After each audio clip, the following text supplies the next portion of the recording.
The following message is transmitted at the request of the United States government. This is not a test. I repeat, this is not a test. A nuclear bomb is heading on a direct cost to the United States.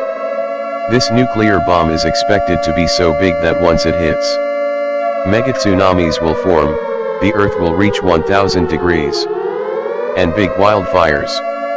All residents of the United States must seek a shelter in an arterial room with no windows or a basement.